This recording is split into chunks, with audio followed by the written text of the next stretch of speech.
And welcome back, everybody. Welcome to another week of Berserker Team League Valhalla Season 5. It is week 5, and as always, I'm not alone. I'm here by the lovely, the beautiful, the casting Jersey herself. Welcome, Kuro.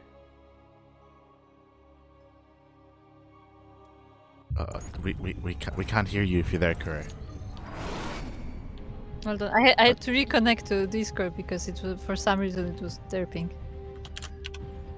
Oh good. But yes, we are here. We are back with Berserker Team League. As a reminder, this is a team league that the CranKy Ducklings are competing in a best of 5 Pro League format. Yes, indeed, and we are now in our first game. Those are best of 1s. This is a regular Pro League format, not best of 2s. And we are looking at the base of our first opponent, representing the team Maniacs, the Red Protoss, EnPo. And spawning in the top right hand corner of Inside and Out, we have the American Protoss player himself, representing the CranKy Ducklings. It is PattyMac.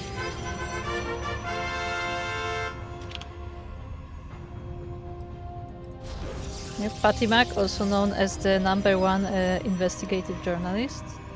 Yes, the #1 drama journalist himself is here in our first game.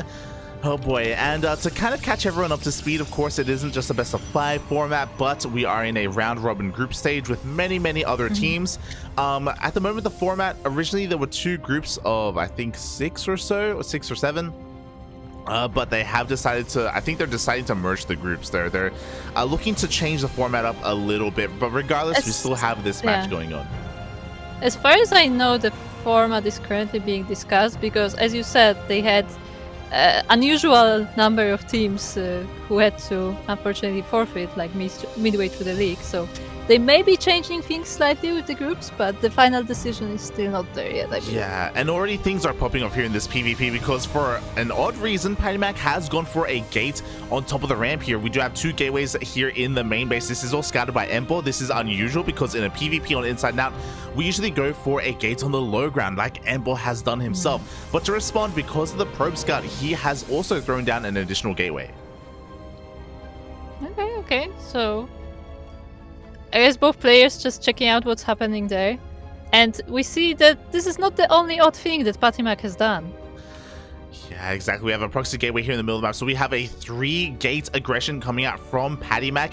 EnPo knows that something is weird, something is wrong, so he's scouting around the map right now because, again, this is just a very unusual opener period on this map. So alarm bells should be ringing right now. And I do like the way that he's responding. You know, for the most part, he is trying to keep up with this production, but he will be down a gateway. Yeah, he even put down this a Stargate, but actually decided against it, and he's going into Twilight Council instead. But he still haven't found that proxy. Yeah, he hasn't found the proxy. He does find a proxy pylon here, and that is going to be a little bit of a tell already. We do see PattyMac shooting first here already. We do have the high ground advantage, though, so because that pushing up this ramp is still going to be a little bit difficult, but EnPo already loses a little bit of HP on his first Stalker. We have shield batteries on the way. Bearing in mind, there is no Nexus, so these shield batteries will not have overcharge. Yeah, indeed. There is no Nexus, and the Stalkers of PattyMac are here. But I feel like EnPo actually has quite a lot of forces himself, so this may actually be a very close fight.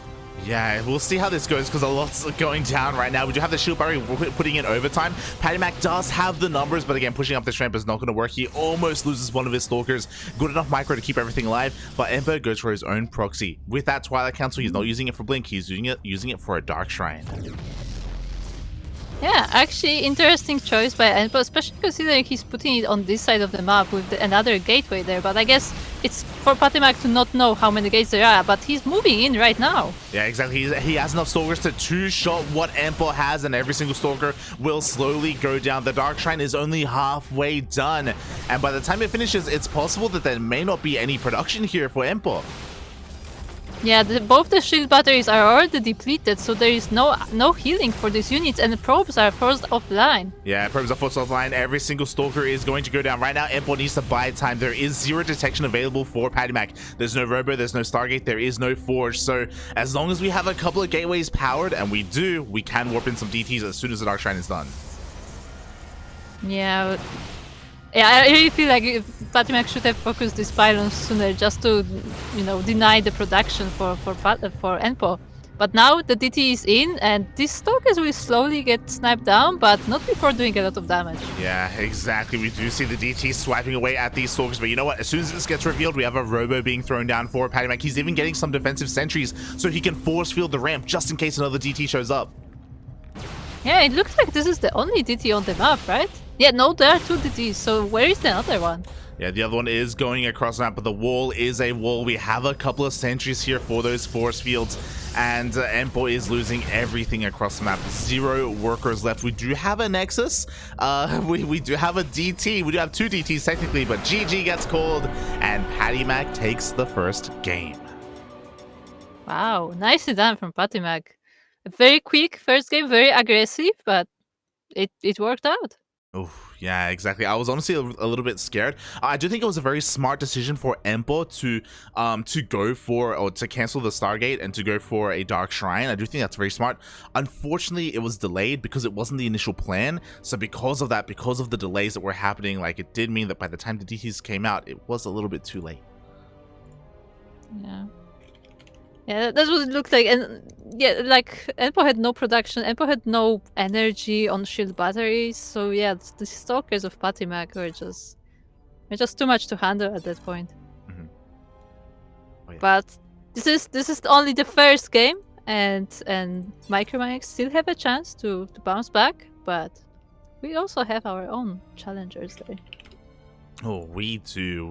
I guess now is a good opportunity for us to head on over here towards the bracket scene, as we will have the scores available here. Hold on, just give me one moment. Boom, there we go. So again, it is best of 5, with a bunch of best of 1s in between their proper Pro League formats, and we do have quite a number of players that will be facing off today.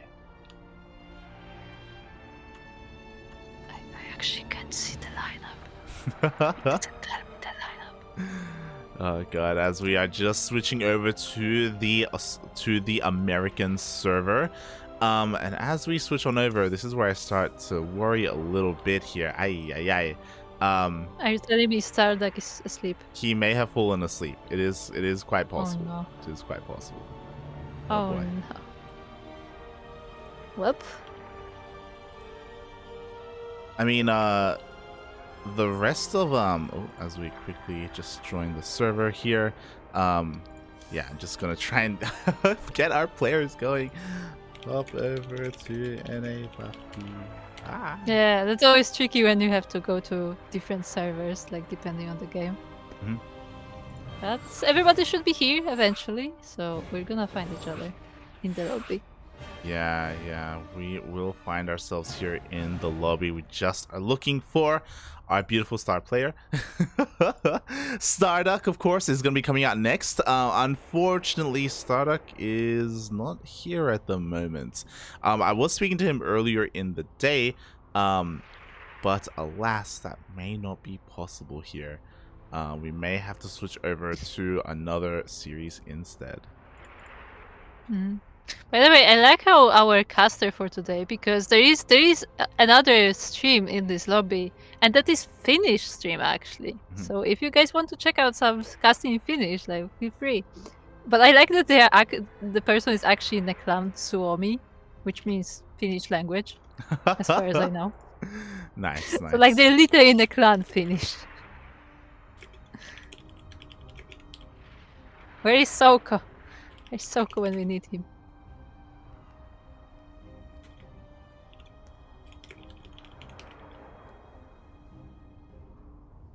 Oh boy. True, we need Soko. We need Soko to translate. Yeah,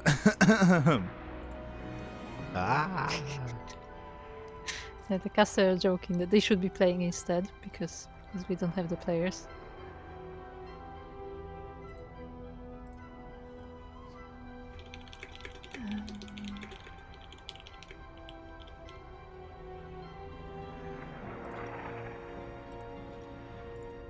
Oh, as yeah, we are currently looking for our player.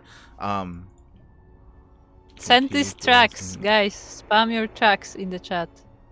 Need to wake up StarDuck. So what is this icon? Why do you have a sombrero emote? Do I have a sombrero emote? Oh my god, hold No, on. but seriously, do I have a sombrero emote? I don't Ah. think I do. It could be from a war chest. Yeah, I'm checking. But, like, I just don't see it, period. There's a screwdriver emote. Yeah. Okay, so... This is Katowice 2019 Terran war chest. We're playing Terran? I don't recall. Oh no, it gets all 3 races at the same time when you do the war chest. Yeah, I guess so. I guess if you bought the whole thing, I guess it would unlock for all races. Yes. That is how the war chest used to work. But again, sorry, I apologize for being a little bit distracted. Oh. To NA.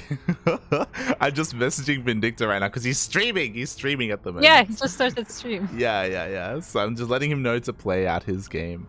But yes, hello Asheri, hello Steel Mode in the chat. So as you can see here on the screen, we do have PattyMac versus EnPo. PattyMac already coming out on top. StarDuck versus Fagballs. I'm not too sure what that means in Finnish.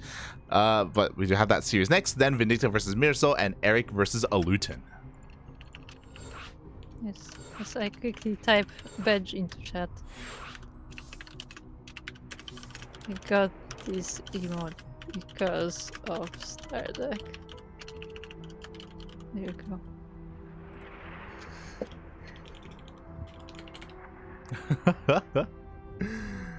Oh boy.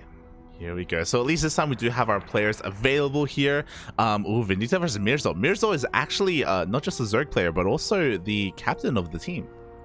Yeah, I was gonna say, is he playing actually? That's nice. It's really cool.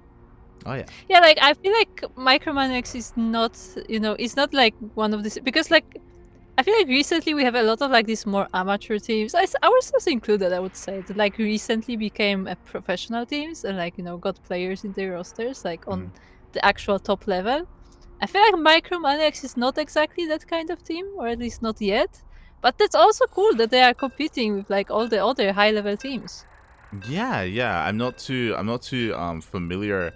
I'm not too familiar with them either. This is the first time I'm hearing of Maniacs. Nah, I've heard of them before, but I'm pretty sure they are European teams, so we don't really have chance to like encounter them because they're not like this super high level professional team, but also like they're playing in EU, so like we just have no chance of encountering them. Yeah. Fair enough. I'm looking, and apparently they were founded in around 2016. So yeah, they've been around for a while. Yeah, they've been around longer than us technically. But anyway, we are here looking at the clan Suomi with the flag representing Finland. It is our blue Zerg player representing Maniacs. It is Mirzo. And spawning in the bottom left-hand corner of Waterfall, we have the American CranKy Duckling himself, streaming his POV as we speak. Representing the CranKy Ducklings, it is Vindicta.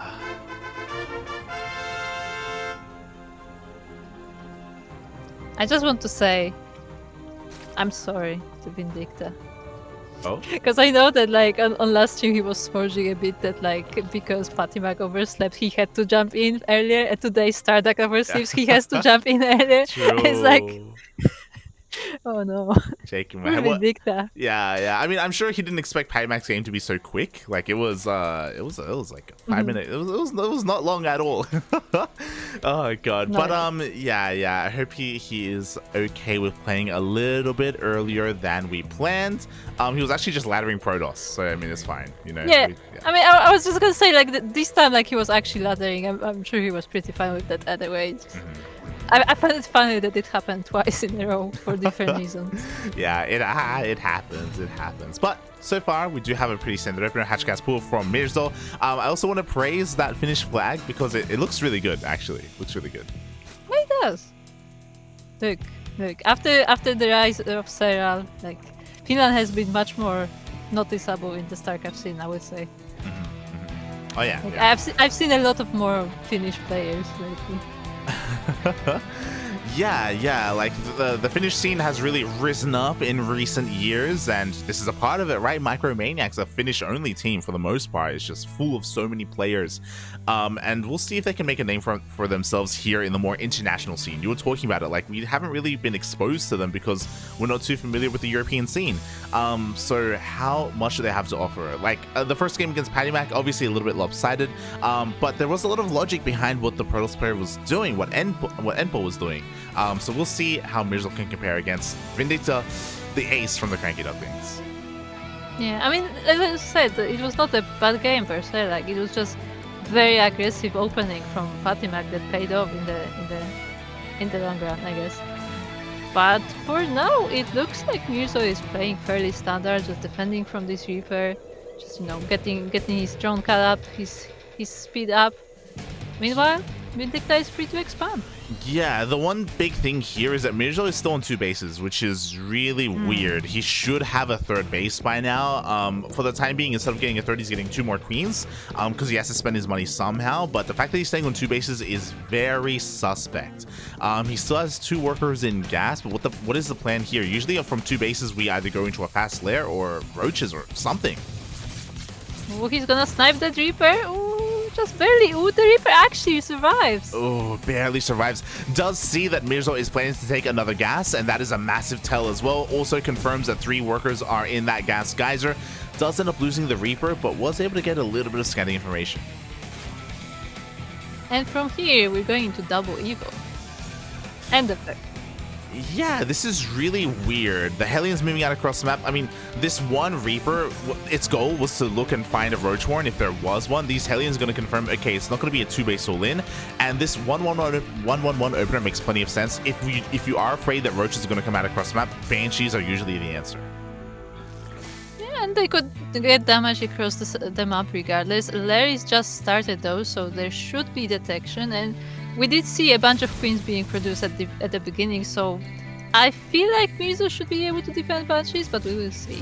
Yeah, exactly. We saw a scan in the main base. Meanwhile, the Hellions, they dive in towards the natural, not designed to get any damage, but designed to scout right now. So essentially, Vindicta has seen everything in both bases. He confirms there is no Roach Warren, there are 3 gases being taken, and there is a fast lair. This almost looks kind of like maybe Fast Spire. It's hard to say. There we go. There's that 4th gas. This should be for Mutas. Yeah, I was gonna say, looking at the melee upgrades, like double upgrades actually on these evils, like yeah, this definitely feels like a Spire, but we will see how it goes because for now the Banshee is here. Yeah, the Banshee is here, going to be chipping away at this 3rd hatchery right now. Bailiness is thrown down, so again, I'm a little bit perplexed as to what the tech is going to be, but with 4 gases being taken, like, it should be pretty gas intensive. It'll be crazy if he throws down a Hydra Den or something like that. Meanwhile, at the same time, Hellions, they keep poking and prodding, picking up a couple more of these Lings, and ooh, they actually find their way into the natural again. Yeah, the queens were distracted with the Banshee and there's not a lot of Lings yet, but they just popped out of these eggs and these Hellions should be dealt with, but not before 8 drones fall down. 11 actually. Yeah, 11 drones. That's a lot of damage. Meanwhile, that one Banshee has been doing a lot of damage to the hatchery itself, down to less than half HP. We do have enough energy for a transfuse in case we need it, but a really interesting choice here for Vindicta not to go for economic damage, to do that with his Hellions and instead just be a bit more of a nuisance with his Banshees.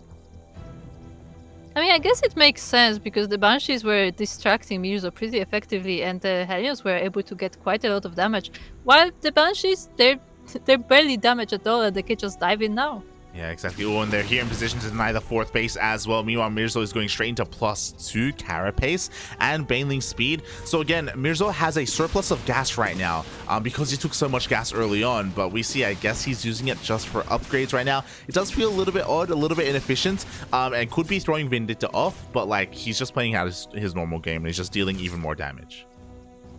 I feel like that's a really interesting style to just entirely focus on upgrades and just go with Link Bane. But that said, I don't think we have a single Bane yet. Yeah, not yet. And to be fair, like, Mirzo already has 2-2 on the way. Like, he's gonna have a very big lead when it comes to these upgrades. It's actually pretty impressive. Can he make use of it though? We'll see, because his economy is looking a little bit lackluster. Because of how much damage he took earlier, his drone count isn't where it needs to be. Yeah, I did, and he, despite all this advantage, like with the upgrades, I still don't think his army is all that big. And you know, as time goes on, like Vindicta is gonna earn his advantage. Yeah, exactly. Mirzo's still stuck on 3 bases, by the way. Vindicta's looking for it. He knows, like, there should be a fourth hatchery somewhere. But here comes that first push. We are hitting with a very crisp timing. 1-1 finishes up in a couple of seconds just as this push hits. Yeah, very nice timing for Vindicta. There are some Zerglings and there are Banelings being prepared, but they are a little late, I feel like, though. Maybe it will be just in time. Yeah, exactly. It looks like he's trying to focus on that hatchery. Here we go. The Lings do collapse on this army. The tank is looking a little bit exposed. No Banelings whatsoever. And fighting without your Banelings, so many Lings go down.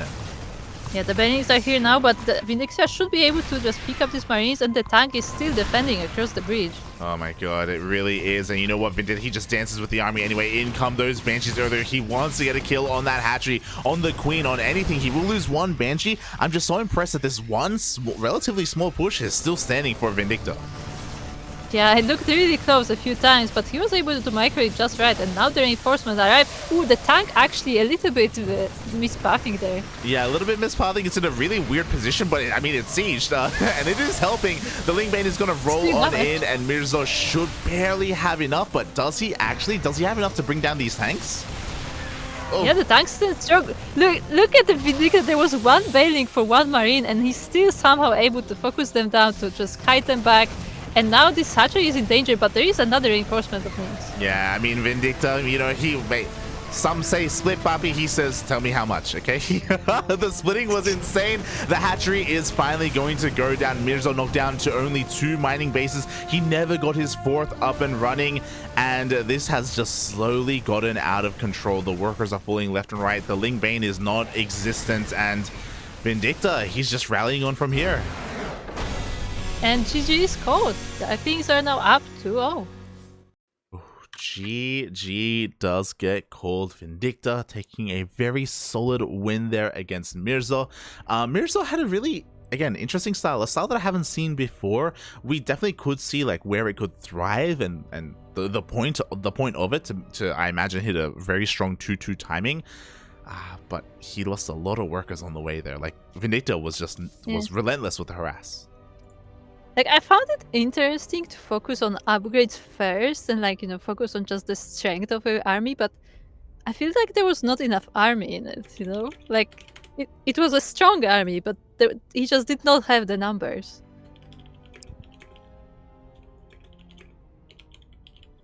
Oh, yeah, he just... As we are getting ready for our next game.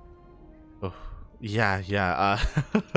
We are getting ready for the next game. We may... have to effort change.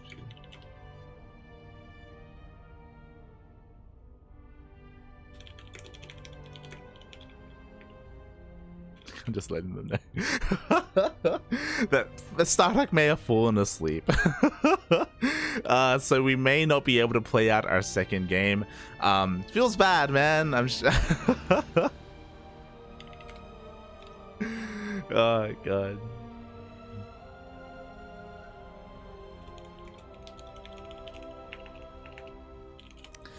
So it looks like we may have to give the walkover win to Maniacs. So StarDuck unfortunately isn't here to play out his game, but we still have more games ahead of us. Oh, but they're so sweet about it in game. Oh my god. Oh, I can see the chat. Oh. What are they saying? They're saying, oh, that's understandable. That's understandable. No worries. Sleep is important. Hey, that's really cute, actually. As I quickly ping Soko about the finished stream. Because I saw that Soko is now awake. Oh, there we go. So as we can see here, this has been a pretty quick series so far. You know, we're already up to game number 4 here. We are leading 2-1 because of that walkover, but now Erik is going to be going up against Alluton. Alluton? I would say I'm not familiar with any of these players, which is nice because we get to find out like what they are like. Like we get to see some new play styles as we saw as well. Mm-hmm. And look, as I look in the chat for a different chat, look, you never know when you're gonna meet the next White Hydra.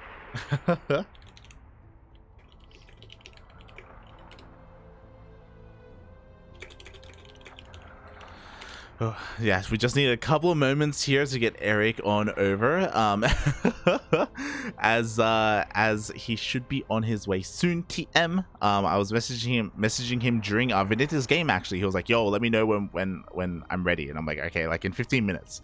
So hopefully, he didn't take that too literally. Yeah, I was gonna say, wasn't this like 5 minutes, 10 minutes? Yeah. It looks like we're having quick game today. Quick games. I guess yeah, I guess we don't really recognize like how fast best of ones can really be. Like one after the other after the other. They're quick. They're quick, man. I mean, it's just a thing. Like this is always like a thing with my family. When my family is like, okay, so how long will the tournament take? And like a game of StarCraft can be anything between 3 minutes and 3 hours. Yeah. I do not know. Yeah, I remember talking to like my friends about it once when we were watching BlizzCon, and they're like, "Okay, like how long's the series?" Well, it's like, well, I mean, it's like complicated. Yeah, it like varies. it's literally anything between 3 minutes and 3 hours. So, like, I just don't know. I mean, to be fair, we rarely get 1 hour games nowadays, so it's mostly like half an hour at max. Yeah, most 45 of the time. minutes maybe. Yeah. It happens. It happens. It's not part of the swarm anymore. Not anymore. No, thankfully. Oh boy, yes. I am worried that maybe Erik is like in a ladder game or something right now, and or in the shower, or like in the shower, or maybe he went to the. I don't think he pulled the StarDuck. Okay, I don't think he pulled the StarDuck. I want to believe. Yeah, actually, he was just sitting in his chair and it was so comfortable that he just passed out. Oh boy. No. I'm just the theme for this month for Ducklings, just oversleeping for stuff. Look, everybody's tired, okay? There has been a lot of tournaments lately, and everybody wants to do their best, but they only have so much energy. Only so much. But yeah, I'm a little bit surprised. I think this may be like one of our quickest broadcasts. We may only be live for like half an hour or like 40 minutes or something. Yeah, I mean, we are live for half an hour now. Yeah. And that's together with the intro. It's crazy, buddy. It's crazy. Oh god. But and we are having Erik next, and as we know, F in Erik stands for fear. True.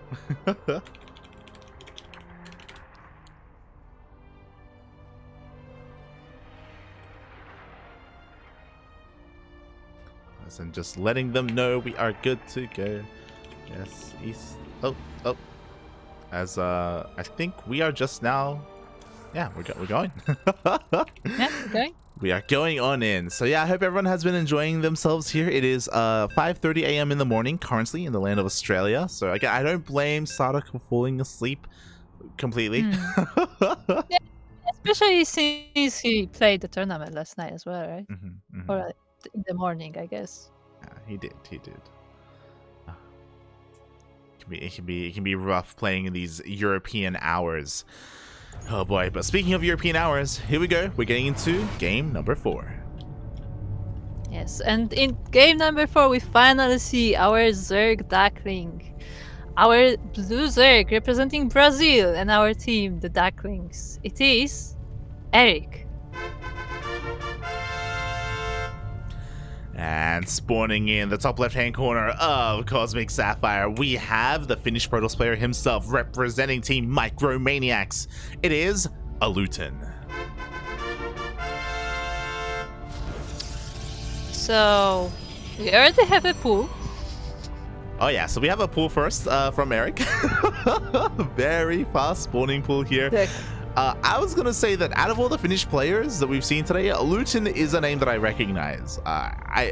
He's a higher profile player that I have seen in the ESL. I have noticed in the ESL Open Cups. So I do think that out of all of them, Erik is gonna have a harder time against Alluton, just based off of that. But at the same time, Alluton, is he ready for the cheese that's about to hit him in the face? Yeah, I was gonna say, I was super surprised that Erik is playing a Protoss and he doesn't have a proxy hatch across the map yet. And hold on, The drone is coming. Ah, the drone is coming. The hatch is thrown down here as a part of the wall. Erik already has lings coming across the map, flooding as many as he can. And Alluton, how good is his response going to be? I love it. Already responding correctly. Forge is thrown down. Oh, Forge is an interesting response, I would say, but this wall will not be a wall for quite a while. And Forge is only halfway done, but the Zerglings are almost there. Oh, the Zerglings are almost there. And again, like the reason why the Forge is so important is because we have very limited production to work with here for the Protoss player. We need cannons, we need shield barriers, we need something to add DPS here. But the Lings are already here, and it looks like they do have enough surface area to bring down this gateway. Yeah, the gateway will be going down. The Zealot is still blocked by the hatchery, just trying to slowly bring it down. And the cannons are now going down, but they are not ready yet. Yeah, the cannons are not ready yet. This gateway will fall, so that means 0 production available for Alluton. The wall. Oh no, it's not a wall! No! It's not a wall. The Zealot is being surrounded. The Zerglings are dancing in the natural. The cannon will go up, but Erik can just skip this and go to the main. There are just too many lings on the dance floor, Kuro. As the cannon goes down, the probes are falling left and right. There is literally nothing to defend, and that's it!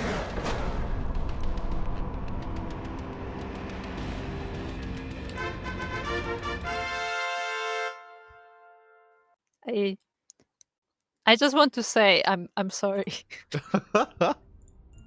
But this is how Erik always plays. I can guarantee that. This is just the Erik special.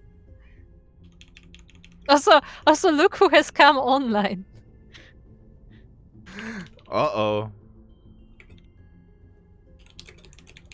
StarDuck just woke up. If you want, we can still play. Like, well, we beat you 3-0. Can we play? Do you want to play? If you want, we can still play. I mean, look. This whole league is there for the teams to have something to play in, right? Like, in the end, like the score is like important for the general standing of the league, but it's also about the experience of having a match against another team.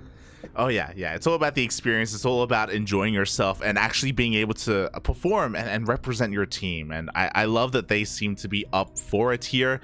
We are going to be getting into this. StarDuck has woken up. He just messaged me. He's like, yo, yo, I thought that it was at 6 a.m. I messaged you 5 a.m. Okay, I don't know what else to say. In StarDuck's defense, there was a daylight saving change last night. True. So I will accept that because a lot of people have been confused about the time this weekend. True. And that is still to happen in Europe, because in Europe it's at the end of October, in Australia it's at the beginning of October. And in US, it's like in 2 weeks, I think, or something. But it's like at entirely different time also. Oh yeah. It's like, not only is it weird to change your time, it's also like different point for every continent. Yeah, like daylight savings can really mess people up. Oh my god, what? Ranger's even awake right now. Hello, Ranger, hello. 2:30 a.m. in the morning. Oh my god. All right. Well, with that, we have won the series so far. We've already won 3-1, but can we make it a 4-0? StarDuck is here. He's looking to prove his mettle. He's been having a hard time competing recently. Like, he hasn't had the best showing in World Team League. He hasn't had the best showing in even these regional events like the PAX qualifiers. But here he is looking to prove himself. Maybe a little bit sleepy, maybe a little bit groggy, but he is here. Yes, indeed. I mean, look. If PattyMac can wake up and in 30 seconds play the series and play it well, then I believe StarDuck can as well. Okay? Oh, yeah. I believe. Fast series, yes. Fast series indeed. Also, Ranger, congratulations on getting top 3. Congratulations on getting top 3 in Oceania and rest of Asia. You've done really well for yourself, and you're continuing to do really well for yourself. Good job, Pap. Good job. Yes, indeed, as we are waiting for the Duck of the Stars. Yes, we are waiting. The map is going to be on Moondance. Oh, so we are looking to dance in the moonlight on the dance floor. Wait, so who is playing versus StarDuck? As I do not see the matchup. The Terran player. Who is? Fagballs. What is the official name? What is the official name? That is it his the official name. That's his name on Wikipedia. Yep. I don't know if that means something, or if that's pronounced in a different way or something. I don't think it is. No. Yeah. Shaking my I'm head. having Miyamika flashbacks. Yeah, I know. As well as some other players that still remember one of your favorite names in our amateur The tournaments? Slave Master? No. Okay. The Fab Station. What? The Fab Station. Oh, true. That was a name. Well, that's more innocent though. Like that's okay. That we can have some fun saying that. Okay, sure. Let's call it innocent. That's not the word I would use. Yeah.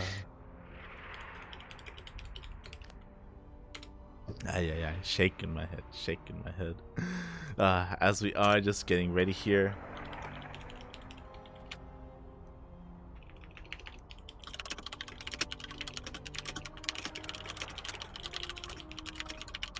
As I'm asking if they have their co-casters ready as well for this. And yeah, the final game here, the final game. Unfortunately, we won't have an ace match. If we did, the ace match would have been on Data Under the Sea. Oh, good.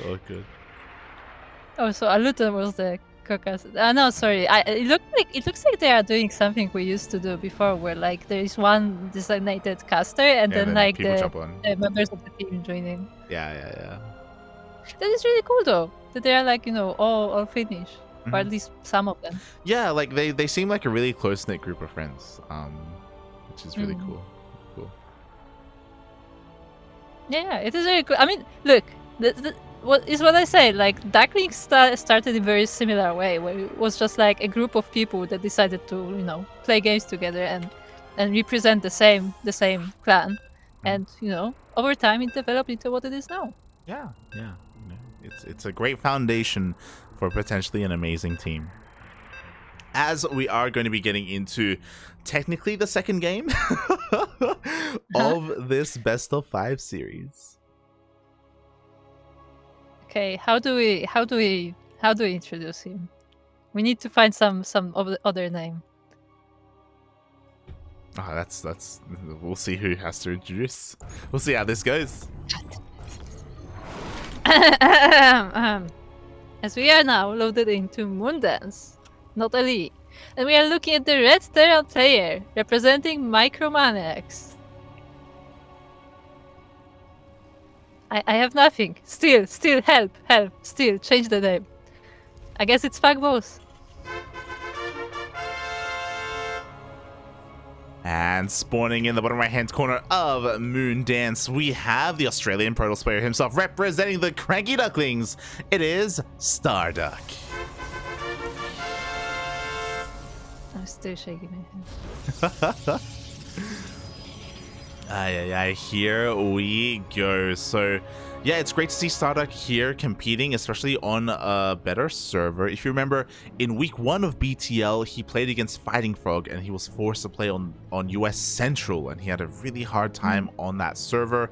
But we looked at the rules, and apparently they alternate between Central and West depending on your placements, or like which game. So game 2 is West, so we got it. Interesting. That is actually really interesting. So does that mean we always field StarDuck as the second game yes.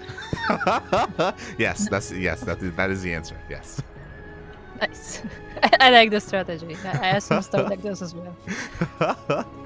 Yeah, it does mean that he can't be fielded first, so like if he's staying up, then that's not ideal. But regardless, he does at least have a decent ping here to US West. He can compete, he can play. And we'll see how things turn out here, because even though he has, you know, a decent server, unfortunately he's up against Terran. And we all know that PvT is unwinnable. Ah, yes. Depending who you ask, obviously. Everyone. Everyone, yes, everyone. Because we are casting StarDuck, so it is everyone. But yeah, the Terran player just going for this quick scout here around the base. There was a SCV chasing the scouting probe for quite a while, which was actually kind of surprising to me. But he did call it back to base in the end. And actually, did StarDuck manage to scout anything on the other side of the map? I mean, StarDuck was able to confirm the racks that was at home, and that was it. He wasn't really able to get into the main base, so he doesn't know if it's a 2-gas opener. He doesn't know if there's a CC behind this, or a factory, or what exactly. So StarDuck's a little bit in the dark. Meanwhile, I do not blame our Terran player here, because honestly, the series has been pretty cheesy so far. Like, Erik and PattyMac both cheese. Vindicta went for just a straight up push. Like his series was, or his game was the most standard. But we can see that our Terran player here has been like just scouting all over the place, looking for any form of cheese. Yeah, and StarDuck looking to snipe the Reaper, he just barely doesn't get it. He has to cancel the shade, and it looks like this is enough to defend. Oof. Yeah, exactly. The Adept is going to go down in the end. Nice macro here by our Finnish Terran. He does keep all of his units alive. Beautifully done. Meanwhile, back across the map, StarDuck is not going for Twilight Council. He's going for a Stargate. Steamroll is giving me some ideas about what to say, but I'm not gonna look at it right now. Anyways, what's our next step? We have the Stargate, it's almost finished, and the Terran is now moving in with this army. There's only a Stalker to defend. Yeah, exactly. And the Stalker is not going to be enough. Boys are going to have to be pulled. We do have a shield battery here at the natural base, and the Stalker, can he make it? He will! Oh, just barely makes it to the shield battery, and this will definitely help in the defense. There are no workers, there are a few workers in the natural yet, but not a lot of them, so it won't be huge losses for StarDuck, but this is still a nice catch for the Terran. Yeah, it definitely is. Meanwhile, the shield battery stands strong. It looks like our Terran player is forced all the way out. StarDuck, he was able to defend, honestly, pretty well. He did lose 3 probes, but that could have been a lot worse. Yeah, definitely. And now the wall is set up. The shield battery is there, although it is depleted for now, so it won't be very helpful. And the army of the Terran is cleaned up. It is cleaned up, but you know what? The Reapers, they do sneak into the main base. They get a full scout, and now we have confirmation. We do see that it is going to be a Stargate, not a Twilight Council. We don't have to prepare and get ready for Blink Stalkers, but we do have to be worried about Oracles. Oh, there is no defense here at all. The tank is not gonna help with this Oracle. There are a few Marines, but only 3 of them. I would argue the Oracle can take them. Yeah, exactly. Here we go. The Oracle does go dive into that natural base. Marines are going to respond. They are vanilla Marines. They don't have stim. They don't have combat shield, but they are going to be enough to push this back. Or push it away. Yeah, I mean, the Oracle is just gonna, dive in and out. Taking 5 SCVs in total, which is more than what the previous attack of the Terran did, but there is a Reaper on the other side of the map. Oh, there is a Reaper, once again getting a full scat off just to confirm whether or not there were Phoenixes on the way. He does confirm, okay, only a single Oracle, that is it. We don't have a commitment into Sky Toss or anything crazy like that, and looking at his vision, I believe he did indeed see that Twilight Council. Yes, he did. I mean, he did see it, but did he actually see it? That's the question, as the Stalkers are already moving across the map, and the Oracle is here as well. But the Reaper is staying on this side of the map, and it will get all the information it needs. Yeah, this is the luckiest Reaper. Somehow the Reaper was able to avoid the Stalkers and the Oracle. We get a scat off, we get confirmation that a 3rd base is thrown down. So now our Terran player can breathe a little bit easier, recognizing, okay, there isn't going to be a strong push. There wasn't an influx of gateways. It's going to take a while for upgrades to really kick in and for the 3rd base to kick in. So he's got options here. He could either try and take his own 3rd, or instead pull the boys. I mean, he did pull only a few boys, just as like the support for the tanks. There are still, the natural is empty, but the boys in the main are still on the job. Oh, but the Raven though! The Raven goes down immediately. We do have 3 tanks in the middle of the map. This is a very strong and potent push. We do have enough SCVs to try and repair, but the target firing is just a little bit too good as well. 1 tank already goes down. Yeah, one of the tanks finally manages to siege, but the Stalkers can just move back, and there is a stasis ward prepared. There is a stasis. A couple of these Marines are going to be stuck here in said stasis. The tanks are going to slowly leapfrog forward, but there is only 2 tanks. A lot of the firepower has already been taken away from this push. Yeah, the probes have to be evacuated, but 14 of them are getting killed, and that third base is under fire as well. StarDuck has to move back and deal with this army. Yeah, so right now we have one base Terran versus a one base Protoss. These Nexus, are they going to go down? The one in the natural will, the one at the third, it looks like it will be saved. Yeah, the Marines, there was a small group of Marines trying to deal with that. And in the meantime, StarDuck has been working on his army in the main as well. There are 2 Immortals already out, and he will try to sandwich this army, I think. Wow, massive mistake from StarDuck. He is heavily supplied. Look, he's throwing down 3 pylons right now. He has a bank, he has resources, but he can't spend it. Oh, that's really not good. The Immortals will stand strong and defend for now, but these shield batteries will be depleted eventually. Yeah, they will be depleted. Meanwhile, these Stalkers are still trying to catch some reinforcements here. Looks like they may catch a tank here in the middle of the map. Looks like they barely will. So again, these are honestly really great pickups here from StarDuck. At the same time, though, the third base, it's going to go down. We have a slow warping of 3 Stalkers, but only 3 Stalkers. Yeah, there's only 3 Stalkers, so they will take a few Marines maybe, but they will be dealt with. And at the same time, the third base is going down. Yeah, meanwhile, the reinforcements, the force in the middle of the map goes for another counterattack once again, just keeping the Terran player on a single base. There are 2 tanks on the high ground, though, and they're going to be able to shell away at this army. And StarDuck, throughout all of this, has he been able to rebuild? Like, he just doesn't really have that much supply to work with. Yeah, and it looks like one of the Immortal has been killed as well, so now there's only one and another in production. And suddenly, like, this situation looks actually really rough for StarDuck. It really does. Like, he's really struggling to keep our Terran player on one base. He's doing whatever he can to do so. He's sending his War Prism across the map, actually. Oh, I think this is a probe. Yeah. There's a probe with this War Prism. He wants a ninja base. Do it. Let's go. Fly on your wings. Interesting. There we go. Nexus is thrown down here. He's going to try and elevate it down here as well. He's leaving his main base very exposed, by the way. There is nothing to defend, but he's hoping that, again, that his opponent doesn't recognize that, doesn't realize. Yeah, I mean, like, he barely has a view of the main base, that there are still cannons on the front, so he may be a little too afraid to move straight in. And in the meantime, StarDuck is hoping for getting some damage on the other side of the map. We'll see if he can get it. He wanted the tanks, but the tanks have been repositioned here in towards the in towards the pocket base.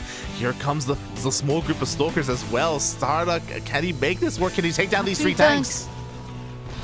3 siege tanks. One of them goes down straight up. This Immortal drop is actually doing really well. Yeah, he's going to get the second tank as well. There's only 1 tank remaining. We have the blink on forward, and all 3 tanks go down. The SCVs are damaging the Immortal quite a lot, though. Only less than half have left, and now the Marines will finish the job. Yeah, the Immortal is going to go down in the end. We do have 1 more tank coming in towards that pocket base. It looks like with the micro, with the blink, StarDuck will be able to clean this up. Or can he? More Marines are coming in.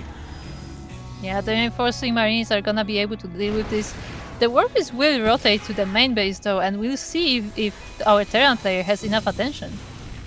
We'll see if he has enough attention. We'll see if he has enough armor. We have 3 more Stalkers warping on in just barely, but you know what? That Terran player, he's now breaking on into the main base. StarDuck has to evacuate. He has to recall.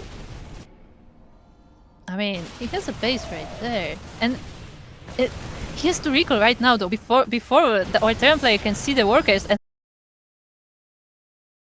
yeah, exactly. He's not focused. We do have that cancel towards the top right-hand corner of the map. Gateways are getting back up and running. I'm just quickly going to check and see if there is anything that's... God, if there's anything loading here. I'll just turn off the camera just to be sure. And, oh boy, there we go. StarDuck, he's getting his gateways back up and running. Yeah, I mean, he's not in a position to defend the army that Terran has right now, but... Has to try and distract him. He almost met that medivac, but they actually completely miss each other. Oh, they miss each other. But you know what? The War Prism is going to come across the army. Oh no! The Prism is left alone. Oh, okay, there we go. The Prism does barely move out of the way. The army currently is unsieged. StarDuck is coming in from behind. Yeah, I don't think he can get these tanks in time, though. They managed to siege, and now, ooh, this is not an army you want to walk into. Yeah, exactly. We do see them just taking massive shots to the face. At the same time, the base has been found, and there is no way to keep this alive. Yeah, the probes are trying to find their escape, but there is no way for them to get out. Meanwhile, StarDuck trying to get damage on the other side of the map. There is not a lot here, but there is that siege tank still. Yeah, StarDuck was hoping for the base trade, but GG gets called. And Maniacs takes the game. Yeah. It's not a 3-0 after all. Oh, it is not a 3-0. Meanwhile, the stream is dying right now. No. No. Yeah. I mean, hopefully it doesn't affect the VOD too much here. It does look like it is. Yeah. Potentially just a connection to Twitch. Yeah, that happens. Sometimes like everything in the setup is perfectly fine, but just the connection to the Twitch server, like something on the way is messing up, and yeah, that definitely happens. I did have that happen to me before, which is why I started just changing servers constantly just to find the best one. Yeah. It happens. Feels bad, man. Feels bad. But with that, GG, well played to Maniacs, as they do actually earn that 1 point. It wasn't a walkover. Yeah, very nicely done. I mean, look, that's what happens. Like, they decided to play the game, and at the very least, they can have better score. And who knows? Maybe that score will be important, like in advancing to playoffs. Oh yeah, it really can become important as we do just fix up those scores. Oh, and they were able to take that game.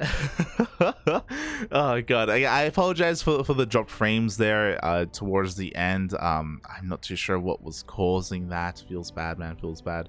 But at the end of the day, it was a really good series, and yeah. Congratulations to Maniacs to be able to actually make a series out of it and not bow out 3-4-0. Yeah, very nicely done, and taking down StarDuck is also pretty nice for them, I think. Despite StarDuck being StarDuck and being barely awake at this point, like it's still a nice achievement, I feel like. Yeah. I did. It is a really good achievement as well, and I hope that they were happy with that result at least. As we end up taking our first series here in BTL. Fun fact, we did end up losing our first series in week 1, so at least we're able to redeem ourselves in week 2. Yeah, definitely. And as we mentioned before, that the format may be slightly changed in terms of who will be advancing to playoffs. So I guess we'll find out how that works exactly, but I feel like you still have a good chance to be there. Oh yeah, we definitely do. I mean, looking at the teams, I do think that losing week 1 against Platinum Heroes isn't like it just isn't a bad thing at all. Like, they are one of the stronger teams, period. Yes. in the entire league. So again, like we shouldn't feel too bad about that. I do think that we can have a much easier time amongst the other teams, and I can't wait for a rematch against Platinum Heroes in the playoffs. Oh yeah, definitely. That is very likely to happen. But for now, we played our two matches so far, and today is a win. There we go. GG. Oh, GG. Well played. And again, it was a bit of a shorter stream today. We've only been live for actually an hour. Yeah, less than an hour, I think. Yeah, less than an hour. So yeah, not the longest series. We do apologize. But we hope you guys enjoyed yourselves. Had a lot of cheese, had a lot of interesting games. Yeah. A bit of a quicker one, as we said, but still, I mean, yeah, I would say while the games were fairly like decisive, I don't think they were particularly bad. It was not like like a player suddenly like fell apart and like they missed like they made like a big blunder or something. It was more like some interesting clashes of styles, right? Yeah, definitely. And I hope to see more of Maniacs in the future. They do seem like a really friendly bunch, and I wish them the best in their endeavors and in their future games. It was definitely a lot of fun playing against them, and yeah, I hope they had fun on their stream as well. Yes, and Torilla Tavatan. Torilla! Not Torilla! Torilla! Tortilla! Tortilla Tavatan, yes. Oh my god. So yes, GG, well played. Kuro, do you have anything else you want to add, I guess, before we end out the stream? Yes, guys, make sure to follow our channel, but also check out the B stream because we will be producing the B stream for DreamHack China at ESL_SC2B on Wednesday and Thursday this week. Yes, we will be all over that DreamHack China B stream, so be sure you're a part of that as well.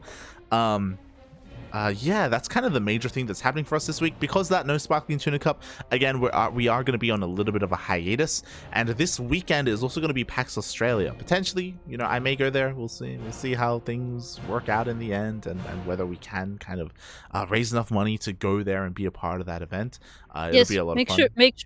Make sure to check out Light's channel. He has a donation goal set up for PAX. So if you want to see Light at an offline event and maybe do some vlogs as well, I bet, then make sure to donate on that page. If you can spare the money, obviously. Not forcing anyone because everybody has to save right now. Like, we all know what the world looks like. But if you do have some spare, you know. Yeah, you can contribute. You can contribute if you wish. If you want to help us out. But with that, thank you. But Light, you have to promise us a vlog, right? I'll do my best. I'll do my best when it comes to recording, and then I'll just send you the footage, and we'll see what happens. No. Just like the Singapore one. But yes, thank you so much, everyone, for watching. Thank you so much for the support. GG to the Ducklings, PattyMac, Vindicta, Erik, and StarDuck as well, because he was able to be a part of this event and actually play out his game. Didn't quite work out for him in the end there, but it was a really close one. It was a fun one as well. Yeah, it was definitely a more interesting series, I guess. But with that, this will be all for us for today. And I hope to see you next time.